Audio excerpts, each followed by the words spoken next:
Thank you for joining us this evening to meet John Murray, 4th Earl of Dunmore, who was the last royal governor of Virginia in his final days in our colony.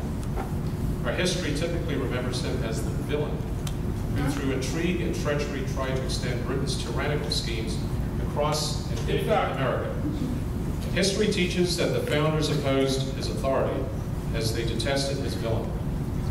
Historical interpreter Bryan Austin brings us the story of the man himself as he tries to keep order and peace in the midst of the rebellion.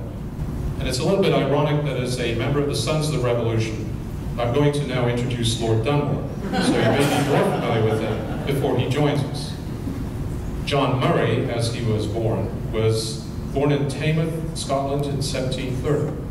John Murray was the eldest son of William and Catherine Murray and nephew of John Murray, 2nd Earl of Dunmore.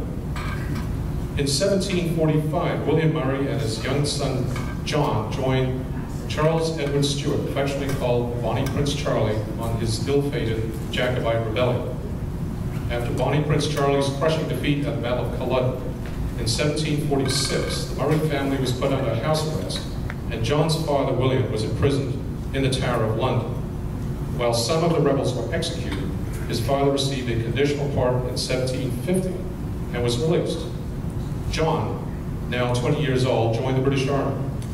In 1756, after the deaths of his uncle and father, John then became the 4th Earl of Dunmore. Leaving Army service, the young Earl became active in British politics and was rewarded with the governorship of New York in the American colonies. In 1770, Virginia's popular governor, Lord Dunmore, died, and Dunmore was appointed to succeed him. In his new post, he promoted the opening of western lands and led a decisive military expedition against the Shawnee Indians, some 350 miles inland. In 1774, Dunmore's wife Charlotte and 6 of their 7 children made the crossing from Scotland to America to join their husband and father in Williamsburg. The governor's palace was the family's official residence, but Dunmore had earlier purchased a private plantation called Portobello, not far outside Williamsburg. The gunpowder incident of April 1775 marked a dramatic change in Lord Dunmore's political fortunes. His unpopularity forced him to abandon the palace and seek safety with his family on a Royal Navy ship. The family returned to Scotland, while Lord Dunmore gathered naval and loyalist forces here in Norfolk to fight the rebellious colonists. On November 7, 1775, he issued a proclamation from HMS William, moored in Norfolk, that shocked many Virginia colonists, when he offered freedom to slaves and indentured servants who would leave their rebel masters to fight with the loyalists. This qualified Emancipation Proclamation was issued nearly 10 years before Abraham Lincoln issued the more well-known Emancipation Proclamation of 1863. Dunmore left Virginia in August 1776 to return to England. Dunmore continued to be active in politics, serving as governor of the Bahamas from 1786 until 1795. He died February 25th, 1809, and he's buried in Ramsgate, Kent. Now, hear how this husband, father, and soldier try to balance between the call of country and natural justice, and judge for yourselves whether the infamous Lord Dunmore is a villain or perhaps something else entirely. Ladies and gentlemen, please welcome His Excellency, the Right Honorable John, Earl of Dunmore, Lieutenant and Governor General of the Colony and Dominion of Virginia and Vice Admiral of the same. If you're able, please rise for His Excellency.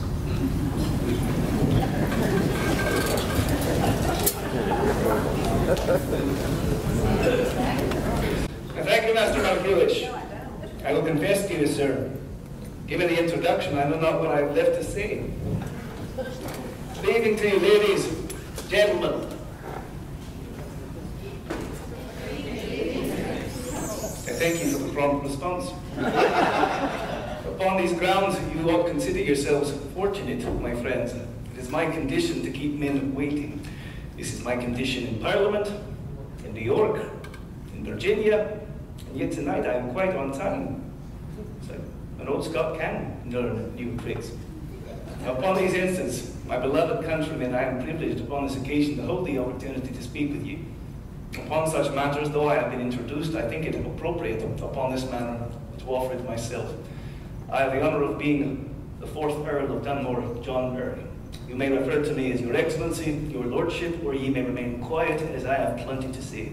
Upon this manner, seeing now our American world upon fire, seeing in such instance the sound of cannon receding, seeing in instance a summer wherein notions of life, liberty, and the pursuit of happiness might be coupled with slavery, we see our very way of life changing. Upon such grounds, the various hazards that we have endured has compelled me to make the irrevocable decision to depart this place called Virginia, to leave it to our bold soldiers to defend, and to step away as your royal governor. I do this with the prerogative of His Majesty the King, and yet it is with a heavy heart that I ought to speak with you. Now, if any of you have consulted your newspapers, you will likely have heard plenty of things of me. And so my intent upon this night is to speak from my own words, in my own defence, praying in such grounds the case that I may build for ye, and shall constitute a higher opinion. I will say upon these grounds I will not speak upon the black events that occurred in the late Jacobite rebellion. I can see this lady already preparing to ask about it. Nay, madam, not tonight. No, upon such grounds I will not speak upon the black mark made upon the married name. I will not speak of my father's legacy, and in such grounds will encourage any who wish to hear about it to consult inevitably the newspapers germinating across Virginia. No, my dear friends, tonight my sincere and sanguine hope for you is this: to speak to you as loyal British subjects, while subjects you remain, knowing full well that soon these various privileges shall cross the Atlantic with me, wherein ye be left with your new American masters. And so tonight, countrymen, I shall speak upon my proclamation. I shall speak inevitably of the battles of Great Bridge. I shall speak of the incident with the gunpowder, and I shall do it all sober. You're welcome. I will say upon these grounds, my history before crossing the Atlantic can be summed up as thus. I sat a parliamentarian in the House of Lords defending American liberty and American economic interest. I sat gathering the patronage, knowing full well because of my family's legacy I have been forced irrevocably to fight the whole of my life. I have sat to fit into this title that my grandfather, my uncle, and my father held. And on such grounds I found fortune in it, marrying an eligible companion, my first cousin Charlotte, with whom I have some 7 children born. And in 1770, when a vacancy opened up, I traveled the Atlantic to Virginia. I left my wife, who then sat pregnant with our son Leifson, knowing full well I would likely not meet him again until he was a wee boy. Knowing full well I should likely not see my sons till they were men, seeing my daughters till they were ladies. Now I will equally sum up, there is some reputation, a reputation that I have unjustly utilized my office to gain wealth. With that I issue forth this statement. What politician does not? And in such vein, equally, should offer that every royal governor seeks his appointment for wealth. So I crossed the Atlantic. I sat with the sincere hope that I would better my family. In any place, what man would do different? And so happily, in 1770, my effects were carried by 2 ships. One, unfortunately, wrecked in the English Channel. The other arrived safely. Oh, it had a specific passenger upon it. Oh, aye. Within that ship that carried my effects sat a 4,000-pound statue of His Majesty the King, ordered after the repeal of the Stamp Act. It would sit at Fort George, where I would reside. And this year of 1776, that statue has been torn down. It has been melted into lead for musket balls to assail the brains of our fellow countrymen. And rest ye assured, if Virginia got their hands upon me, I would likely have the same fate. On such those days, I was greeted by fireworks, greeted by great balls, great demonstrations, greeted by the great civility and accolades of praise. And yet, between every one of them sat daggers. They did not take kindly to this new Scot, this man prone to drink, prone to temper, and in every instance, prone to the opposite of what they wished, inevitably. Arriving at the height of the Townsend duties, the people of New York sat resisting, no longer afraid of the various monarchical authority they had come to know. And so, I realized very quickly there was strange party work in New York. Faction, division existing between the oldest families of New York, the DeWitts and the Leavens. And from this, each faction sent letters of praise to their new governor, Dunmore, each faction having suggestions of what must be done within the legislature. So very quickly I realized, in following one course, inevitably I should offend the other. I was a man from the very beginning, born for misfortunes. And so in this vein, there were various things in power that could inevitably allow me to gain favor. Land grants, various things of that nature, and yet the proclamation of Bryan of 1763 prohibited that. No settlement beyond the Allegheny Mountains. So instead, I would have to resort to the most difficult, most dangerous, most ill-fortunate techniques there. I would have to be nice, charming, polite.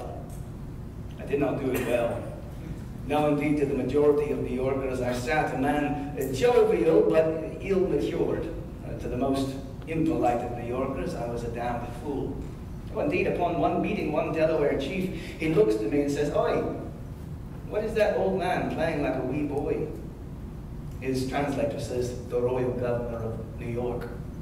Now, upon these grounds, I equally came in contact for the first time with chattel slavery. Now, it's important to know, in London, there are some 6 Africans for every 1,000 persons. Yet you arrive in a province of New York and suddenly 1 in every 7 people, 1 in every 7, sit in this distinction of color, all of them enslaved. And suddenly I sat. This is the province that I must not only thrive within, but forward. So I endeavored to gain comfortable, acquired servants for my household, and still inevitably, it seemed very quick I was in ill fit for New York. I found myself in property disputes with my lieutenant governor, took him to court, presided over the proceedings, and somehow still lost. And within a year, it was decided that Virginia might be better suited for my talents. Thank you for laughing. So upon that, I protested. No, the administration insisted it would be better suited to my station, that inevitably I should gain greater wealth. And yet I will say, anyone who has stepped out of doors today will tell you Virginia has a terrible climate. Excessively hot in summer, excessively cold in winter, fickle the rest of the time. So from there, I protested. I made my protestants known. Indeed, Virginia knew of my protest long before I arrived. Yet still, I would wait for one last appeal. You see, the governor of North Carolina, a man by the name of Tryon, would take place in New York as I moved to Virginia. I'd crafted a plan upon that degree wherein, when Tryon arrives, I would use my charisma, my stunning good looks, inevitably to convince him. It did not work. No, indeed, he decided very quickly to fight me upon every point, and it seems Virginia would be my destiny. And so as I made preparations to leave, I sat dining with Tryon and his manservants upon a particular encounter, wherein I made my disagreements known through impolite or rather civil discussion. I slapped both of his secretaries. I politely reminded Governor Tryon that he was a coward who had never seen Flanders. And then from there, we engaged in a civil tete-a-tete, wherein we chased one another through the streets of Manhattan, assaulting one another. Now, the night ended for me under the window of a Dr. Mallet, wherein I delivered a soliloquy finer than any Master Shakespeare can conjure. Why Virginia? Damn Virginia. New York I wished for, New York I took, and it was robbed of me without my consent. It's very dramatic.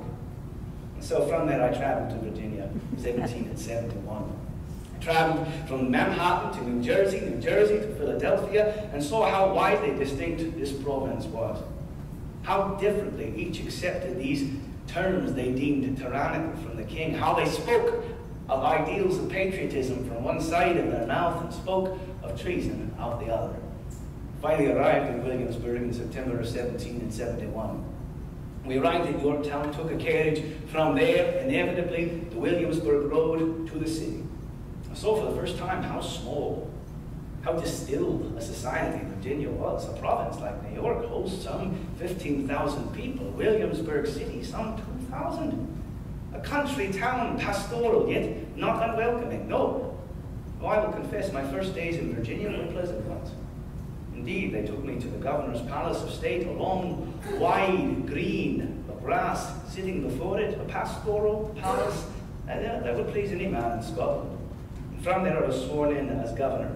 Now I had around me a council of men, the first sons of Virginia, lifetime appointees and carters, blands, pages, all who rendered fine advice. My first action was to dissolve the House of Burgesses, hold new elections, a privilege they were pleased with. They said it would be a pleasure to the people, and indeed that pleasure was what we had known over the course of that first year. Now my first year in Virginia, the only tyrannical thing was the weather. A hot summer leaving me in a miserable state of health. And so in that vein, I hoped that I would be happy in Virginia. I endeavored to be as a Virginian, a governor, as I could endeavor to be. And from there, I began to acquire properties, Portobello or Hunting Lodge. I began to acquire other property as well, that of slaves toward the land. Now, this place called Virginia viewed the institution far differently. There are some who viewed it as necessity, a necessary evil that would be undone with time, and yet there were others. Others who justified it as their God-given right, and yet these are the men who now speak of liberty. Liberty is dubbed by action, not ideals. Yet from there still I was no better, acquiring those individuals, and from there handling disputes as fair and equitably as I could. Oh yes, we have the Townsend Revenue Act still in effect, and yet it seemed a time of peace, ease was arriving. Now indeed, the first great business that I endeavored was in, dealing with a manner of counterfeiters. The counterfeiters who were crafting illegal notes from there, risking inflating Virginia. And so I turned to Virginia's age, I launched a raid to end those counterfeiters, and from there it seemed the Virginians were happy. See to their economic interests, see to their independence, and the Virginian will follow you to the ending of the earth. That is, until the following legislative year, when I endeavored inevitably to end the various committees of correspondence that were moving, and from there dissolve that House of Burgesses, take away a Virginian's right to govern themselves as penalty. Oh, that's a fast way to make you villain. And so from there I endeavored to find some measure to better acquaint myself with Virginia. And I made that decision in 1773. You see, there is a particular settlement to the western part of Virginia, in the Ohio River Valley, a settlement which was essential for the late war against the French and Indian. I speak, of course, of Fort Pitt. You are familiar with this place. It fosters a population of some 10,000 people, exceeding that of the capital, Williamsburg. And yet the great dilemma is this: in times of war, Fort Pitt very quickly becomes Virginia. In times of peace, Pennsylvania wants it back. A line was decided recently, 1767, a line drawn by two men, Mason and Dixon, endeavoring to find an instance wherein that settlement could be founded. The dilemma was this: Fort Pitt sat in the furthest wilderness where war was constant. And from there, the Pennsylvanians are Quakers. They don't fight. So from there, their various militia companies endeavored to apologize away the natives. Didn't work so well. And so I traveled for the first time there to Fort Pitt. I saw a hearty race of man that I had never seen before. And in that vein realized this wide scope of Virginia was not a single country, but a collection of cultures and climates, and all the while one which I sat to rule. I arrived happily, and at that point realized that it had been 3 years since I had seen my wife, 3 years since I had seen my children. And rumors began to germinate. Rumors that I had too much an affiliation for some of the bonny belles of Williamsburg. I will not answer to that. I will insult any man here who brings it up. But upon that all the same, I thought perhaps having my wife back would provide an example that I was indeed a family man. Indeed a man who loved his children, loved his wife, loved his country, and all the same loved the people of Virginia. And the way we proved that was thus. My wife arrived, and great pomp and circumstance occurred, fireworks, celebrations, poems in her honor. Oh, Virginia immediately loved my wife more than me. But from there we conceived child shortly thereafter. And of course, what do you think we named her? Virginia. Oh yes, a very strategic move, my wife's idea. And she arrived in due time. The situation began to deteriorate quickly. My time away from Williamsburg provided the opportunity for a faction of men to continuously subvert the good intentions of the crown. Now it had been at that point the better part of 7 years since Patrick Henry spoke in the House of Burgesses, saying inevitably that as Caesar had his Brutus, Charles I his Cromwell, and George III, amidst the cries of treason. So in that vein, that faction slowly grew. As Sisyphus moves the wall up the hill, so too inevitably does the roll back down. So from there, the events in Massachusetts, I speak of course of the destruction of the tea, private property in 1773, inspired the British government to deal in matters of coercion, to close that harbour, to quarter soldiers within homes, and above all, remove their civil government. A reminder that the liberties afforded under the English Constitution should ever be a privilege. Rights that should be afforded so long as you act British. Now, any Scot will tell you that. So for that, the House of Burgesses endeavoured to call for a day of fasting, humiliation, and prayer. A resolution to stand with the victims of Massachusetts. In that vein, this is an important precedent. The last time the legislature called for a day of fasting, humiliation, and prayer, the last time they utilized an executive prerogative as a legislative assembly was in the time of Oliver Cromwell. And we know full well how that affected Charles I. So in that vein, I utilized my prerogative and I dissolved that assembly. I allowed them to call for new elections, saying I would convene when they are necessary, because if you are dealing with matters such as fasting, humiliation, and prayer, overexerting your authority, then all your work must be done. Well, I made somewhat of an error after that. I forgot that the following night we were holding a ball in honor of my daughter Virginia, and that the whole of the House of Burgesses were her godparents. Oh, that was an awkward party. Really is indeed. As I turned my back, I felt targets painted there upon the back of my boat spot. And yet simultaneously, as we faced this domestic enemy, a foreign enemy endeavoured to invade our western climates. Now I spoke of the West, yes, but the great dilemma that took place is several of the Shawnee, Mingos, and Delawares began to wage war upon the people of Virginia. And this all becomes from one reason: a blurring of lines. Now in the West there are three lines.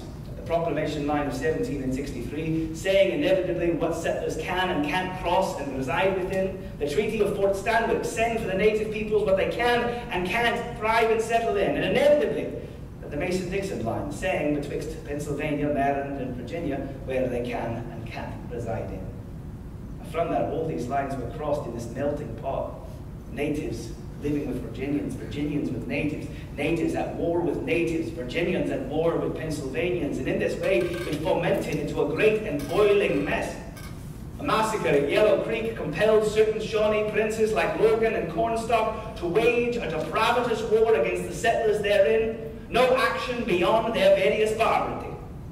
And so from that, I asked Virginia to assemble some 1,500 forces. Virginia made the suggestion that perhaps Massachusetts should lead those forces.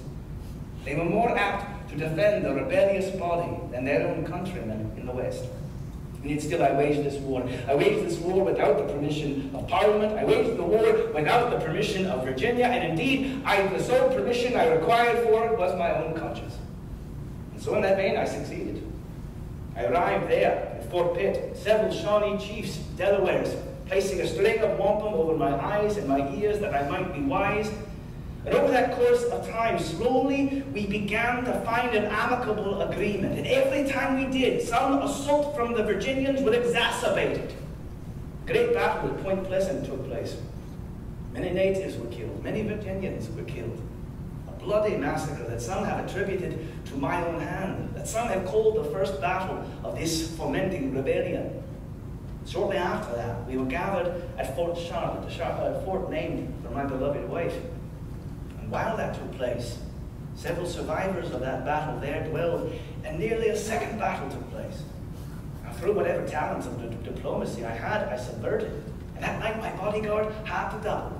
Had to double because of the assassination threats upon my life. These were the men that I was charged to protect. These were the men I was bearing arms for. They who wished to put a dagger in my back. Thankfully, we succeeded in these hostilities.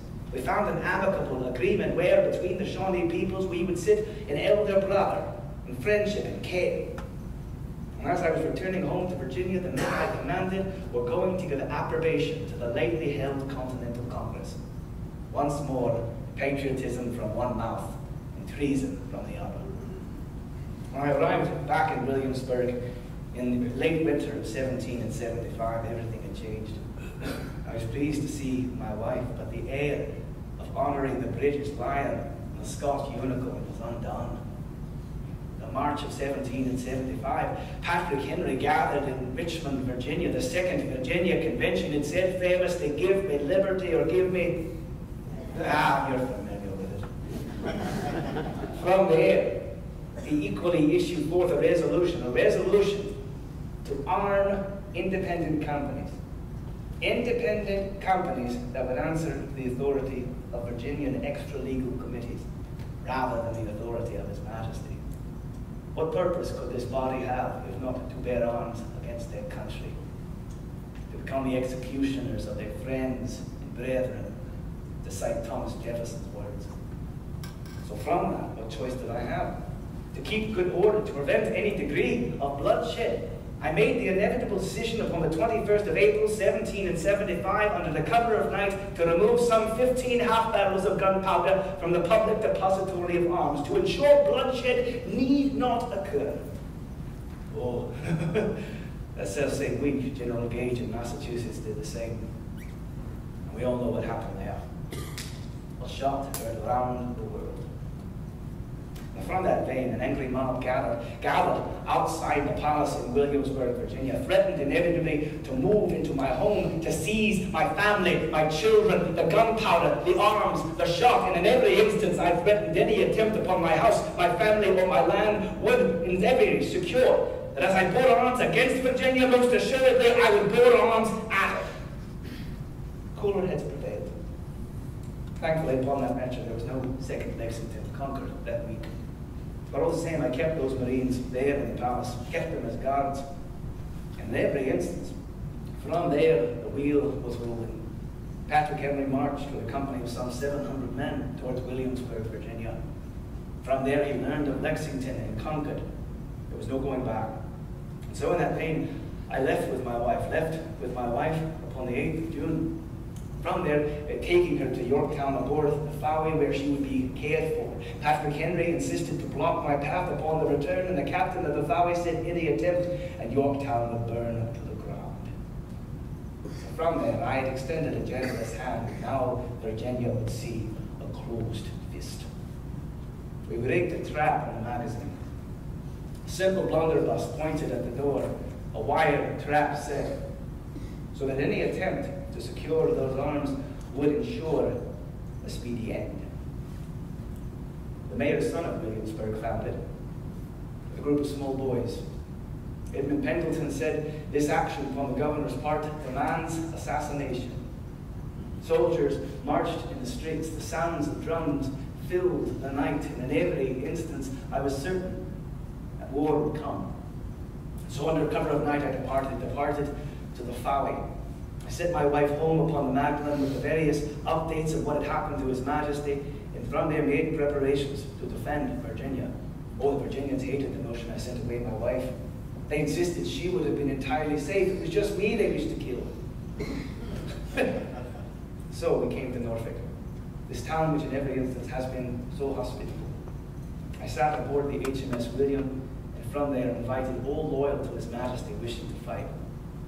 Eventually, some 3,000 souls would occupy this area. Not in the city, no. In the river, outside of Portsmouth.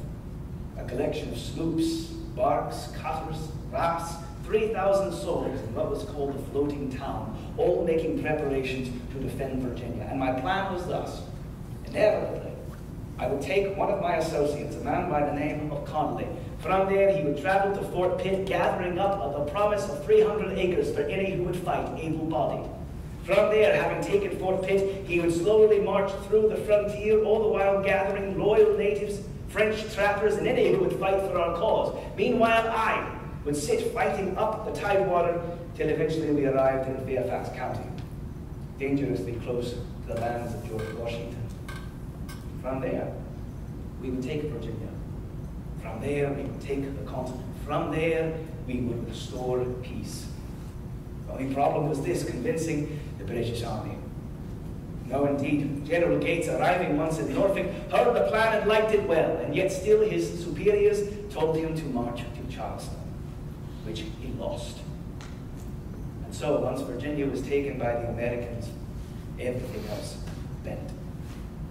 We realized very quickly this place, Norfolk, was very difficult to defend, and yet we made preparations to hold the same. We had a great battle at Kemp's Landing, and from there we turned the greatest weapon, the Achilles heel for Virginia, against it, its slaves. And from there you will know full well that 48% of the population sit in this condition, robbed of liberty because of a distinction of color. From there the Virginians have subjugated them. They have formed militia companies to keep them at bay. Through fear, coercion, and deception, they have kept these men in a condition of bondage, and all the while forgot in every instance that they were men. And mankind, when backed into a corner, inevitably will fight. I realized this very early. So I prepared a proclamation that any individual owned by rebel masters who flocks to my banner will indeed be freed. From there they did, not just men, women, children, the elderly, the infirm, and I took them all. And yet Virginia makes me monster. I must wonder, the man who is a monster for doing something in accordance with human nature, who is he a monster for? So from there, for the Royal Ethiopian Regiment, we made preparations to lead an assault. Now the Virginians were endeavoring to travel to Norfolk through a small town, Great Bridge, the only place to get to North Carolina by land. They would wait for North Carolina local provincial troops to muster their numbers, and by December of 1775 they had 900 in this small town. We made preparations, constructed a fort, Fort Murray, and yet it was stick and tinder. It would not stand against artillery. So we knew an assault was necessary. That assault was made. We made preparations. We would, under cover of night, cross the bridge and take the Virginians by surprise. But they surprised us first. The Virginians were upon our side of the bridge. A great battle ensued. We lost some 50 in our number, and Virginians only had one wounded. Not a feather in the rebels' cap. Nothing was there to defend Norfolk. Around Christmas of 1775, they had gotten so close that snipers sat in several of the buildings near the river. Snipers that could pick out not only English soldiers, but civilians. Those various people who had run for asylum, sanctuary. And so I will confess I did it. I took a torch in hand, set fire alight to those various buildings to ensure we might remain safe. Well, Virginians thought that a good idea. They said better Norfolk to sit in the hands of us, or Ash, than Tories. So they burned the rest, but I bet they didn't tell you that. No, from there it was time to leave Norfolk. So we've arrived to this point, beleaguered by sickness, typhus, smallpox, our numbers dwindling, and so many of those who have run to the banner of freedom, having died for it. Yet I would say I think freedom a very good thing to die for. So we sit here now, for soon I will depart back to New York, back to London, a journey made in reverse. And not just for me. No, my friends, the government of America came over, a tangle and toss of ships with a new hope upon it. And just like that, it leaves. British government in Virginia fleeing aboard ships. Well, not with hope this time. Though yet possibly with hope. We see a new beginning here, one for which we know not will end. And yet in any instance, this war, though it may be terrible, may yet be of great advantage. I will say in every instance I've been a part of 2 rebellions, both times on the losing side. I have a hard head, one which seems not to learn a great deal. And yet I will say through all of it, I had intended for this place, America, to be my home.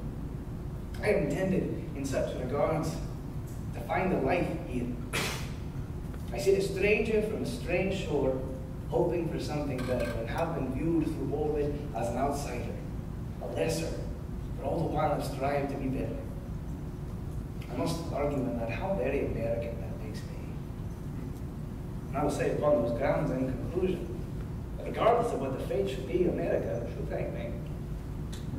Either I am a magistrate who endeavored to do his best, for that America must thank me, or indeed I am the villain who has fostered this new Republican experiment. For that, America must thank me too. In that vein, history will decide. You will decide. And upon those veins, I sit pleased to have spoken to you one last time as your royal governor. Pleased to remain your servant, John Murray, the 4th Earl of Dunmore. Thank you.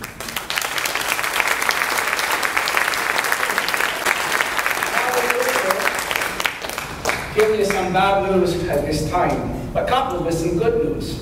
And the first is that the bad news, I'm not John Murray.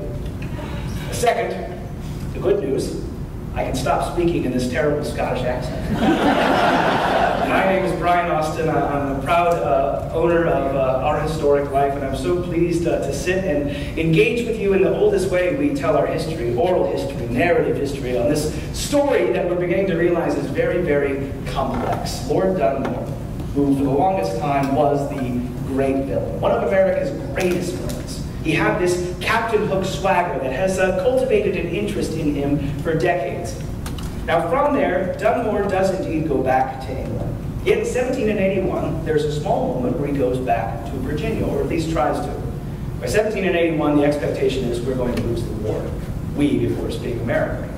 And so from there, Parliament says, oh good, let's send Murray back. He did an okay job in Virginia.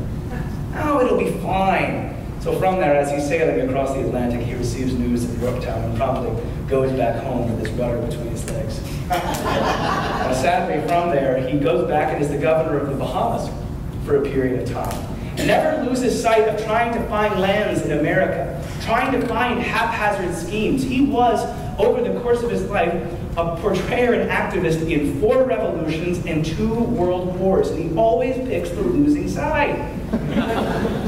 In the 1790s, he goes back, though. There's a scandal that happens between his daughter, Augusta, and the Prince Augustus. They marry in secret in Rome. And from there, marry again in England in disguise, both of them in brown trades greatcoats. Now, the vicar doesn't assume their royalty. He assumes they're 2 people eloping. But without meaning to, he sets a course of event that ends in a great deal of drama, because inevitably Augusta and Augustus produce children. Because of the Marriage Act, King George III, because he did not approve of the wedding, would not recognize the legitimacy of the children. Wow, you don't make a Scot mad. Lord Dunmore gets an audience with the king, promptly gets into a fight with the king. 2 old men arguing back and forth. The king calls Dunmore's grandchildren bastards. Dunmore says they're no more bastards than your children. To which George III goes, what, and leaves the room. And that's a very shining example of who Dunmore was. He was a man who put his family first in everything, who wanted to build a better world for them.